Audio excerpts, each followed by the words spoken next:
Given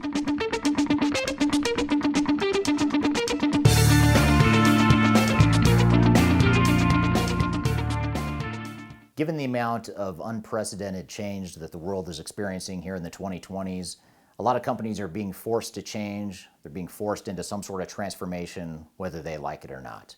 And along with that comes restructuring oftentimes. And today I want to talk about what you need to do to restructure your business and to build your business for the 2020s. My name is Eric Kimberling, and I'm the CEO of Third Stage Consulting. We're an independent consulting firm that helps clients through their transformation journeys. And 2019 and early 2020 looks a lot different than what the 2020s are going to look like going forward. And what we found with the pandemic of 2020 is that a lot of companies are being forced into some sort of change, some sort of transformation, whether they were planning for it or not. And a lot of companies are finding that they aren't built for the future. They weren't built for the pandemic and some of the economic shock that came along with that, the employee disruption and all the other stuff that came along with that.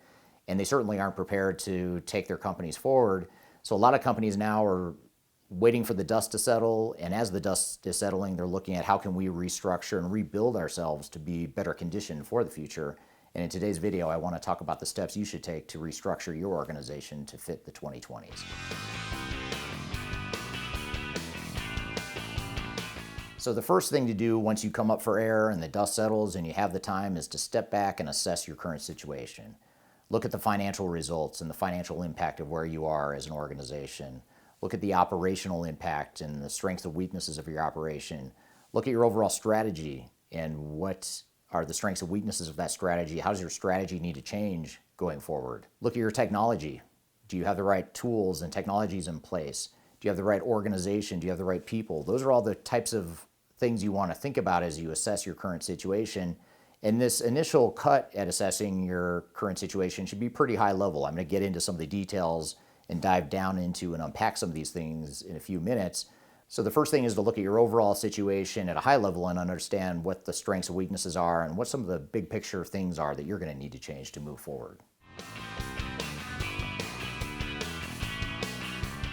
The next step, once you've assessed your current operations, is to define what is your vision for the future. Revisit that vision. Is it still the same? Do you still have the same strategy and objectives that you once had?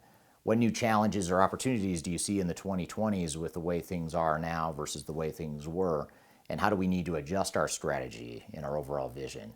And it's really important to take the time to have that conversation and get alignment internally as an organization and as an executive team to get on the same page with where you're going and how are we going to pivot and how are we going to continue to do what we did well and is appropriate for the future, but change things that may have worked in the past but are not relevant to the future.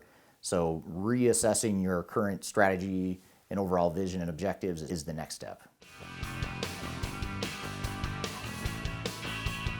Now, once we've completed those first two steps, we want to take a look at our operating model, our overall business processes, and look at what's working and what's not. Where are those pain points? Where are those bottlenecks? Where are those challenges, those manual processes, those processes that don't even exist because we didn't need them before, but maybe we need them now?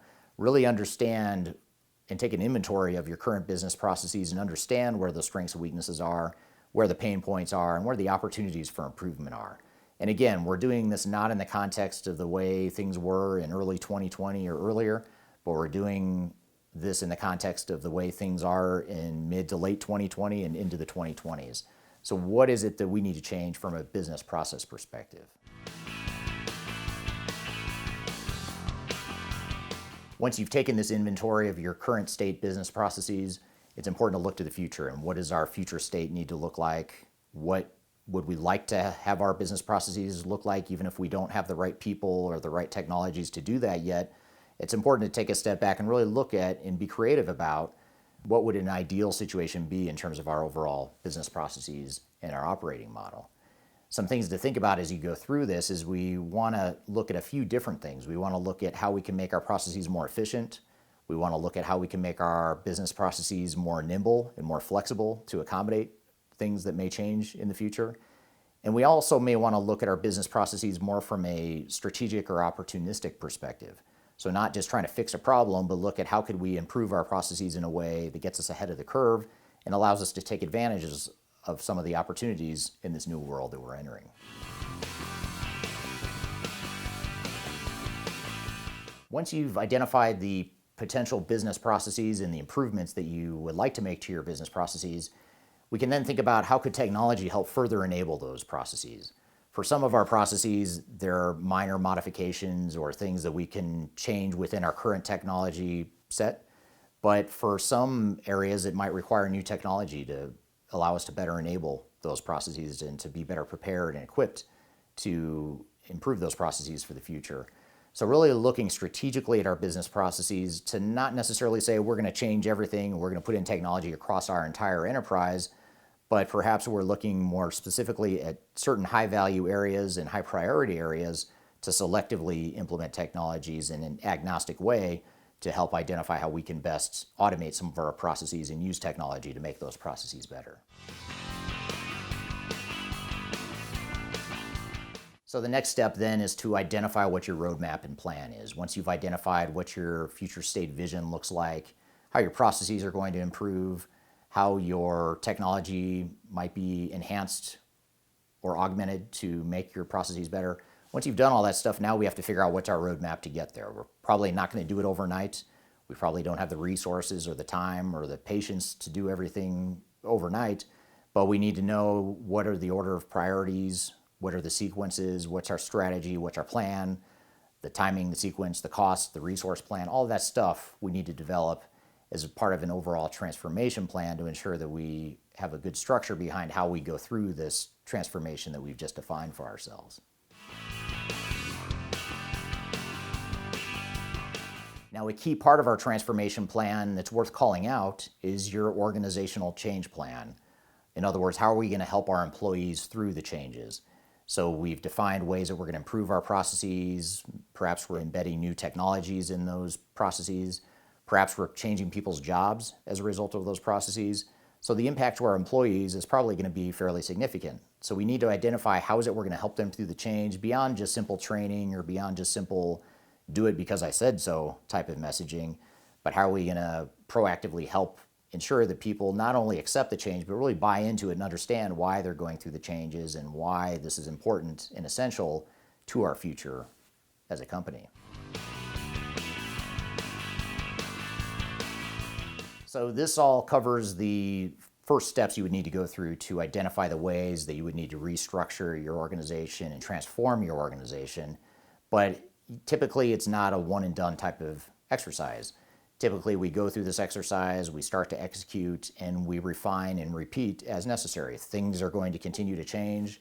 There's a lot we don't know right now that we're going to know in 6 months or 12 months or 3 years.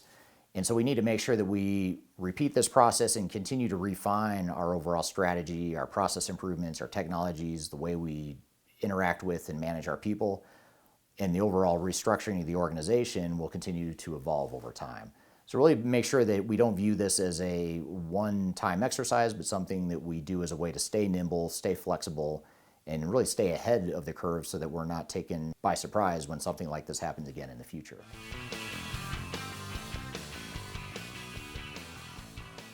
So restructuring, change, transformation, whatever you want to call it, is kind of the new normal. A lot of us were perhaps planning on a transformation. We knew we could be better. We had hoped to implement new technology or process improvements, but then the pandemic of 2020 hit and it may have changed those plans, and for others it may have actually stimulated the need to change or forced the need to change.